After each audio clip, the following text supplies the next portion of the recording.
Hello, good afternoon everyone. Here is my ingredients for magluba. This magluba is Palestinian food. Rice with so many types of vegetables. And this one, my vegetables to be cooked with the rice. Later on, I can explain to you what are the ingredients. Okay, so this is native chicken, like that, and then this all also. Okay, guys.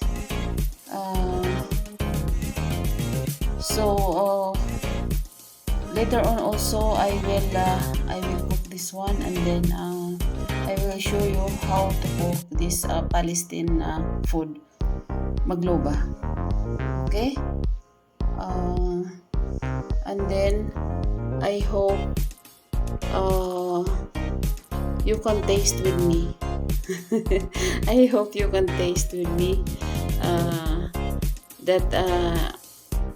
because before when I was still new, I have a Palestinian nurse with me, so I found out it was so tasty, so very tasty really.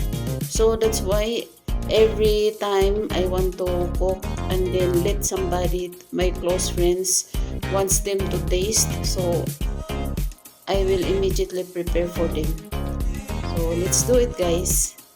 So guys, I want to tell you why I should put these types of vegetables or ingredients, no? But first of all, I want to introduce to you what is this type of rice. I choose this rice because I know this is suitable for that type of food, like that magluba. Magluba, guys, is the meaning of magluba is first the vegetable in that vessel, very big vessel. In that vessel, after this frying of these vegetables, because we need to fry this one, half cook only, half cook. All this one, even the tomato, the garlic, and then the onion, must be half fried, no? And then even this chicken, like this chicken, guys, this is a fresh chicken, no? Actually this is 2 chickens, but I cook yesterday night for my dinner. I make it like barbecue, so that's why this one, and I think 1/4, this is 1/4, this one is small piece, because you know already native, but this is enough already. And also this one, guys, this patatas, 4 pieces of patatas. I need to fry this one, half cook only, okay? And also this one, 4 pieces also, eggplant.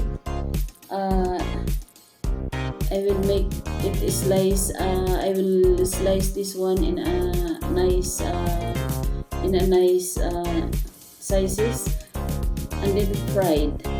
And then this one also, this is also the same. All this one, this is cauliflower. All these vegetables must be fried, half cooked only. So this is the what is this? The chili. This is the chili. This is not hot, cold chili. What is that? I don't know how I will say. And then this one with 3 tomato also. This one, guys, I will fry this one whole. whole, no? So that because this one, guys, if I will put it there in that rice, in this rice like this will be especially if I will fry first half only, so it will be, the color will be like that, no? And then so when I put there, and then when it is cooked already, the tomato will spread little. So it is very excited. We will be very excited to eat this one because it will this skin will break, will be open like that. So this is also my favorite to eat. And especially this one, guys. This one, you see, I put so many what is this, garlic? That is yeah, this is garlic. You know why this is too much of garlic? Because, guys, oh my goodness, I don't know, maybe Filipino not yet tasted this one, no? For me or everyone here in Saudi Arabia, especially the Saudi people, when I worked there in Almoya before, we are fighting to get immediately this garlic. I will just remove this skin and then wash it properly, and then fry it also in hot cook, and then mix it together with the other vegetable by full like this. So when it is cooked already, I should know also that this garlic is medical food. What is that? Medical yeah.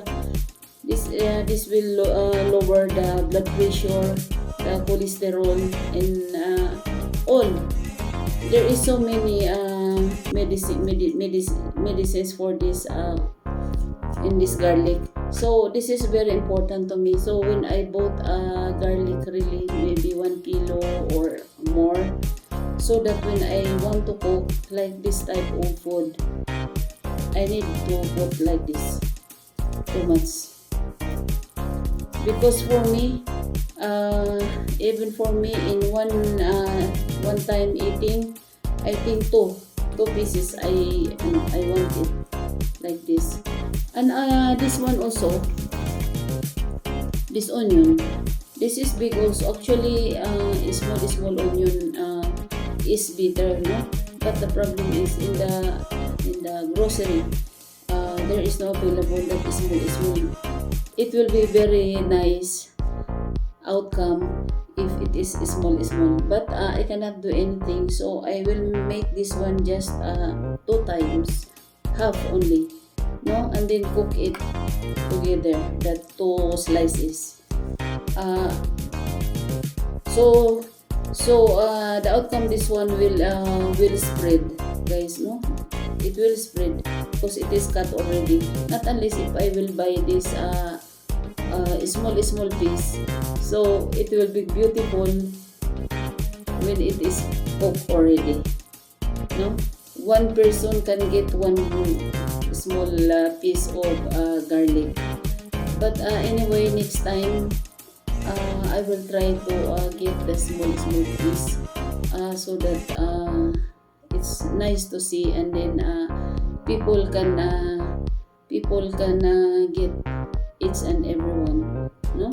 Because you know, guys, when I cook, I told you before that when I cook, I am sharing it to the people close to me, like Rochelle, like Dua.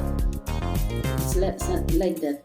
Because when they cook also, always they are giving to me. So anyway, because today is Friday, I am off. Not like before the previous Fridays, I was on call 8 hours in every Friday. So this time, Rochelle will be the one to start. I think 3 Fridays. No? So these are all my ingredients. I told you, I think everything. And then this one, This one, of course, this is my lifetime partner. So, guys, let's start the process. See you in my next in this how to cook also. Okay, guys, thank you very much. Please don't forget to share my live, like, and then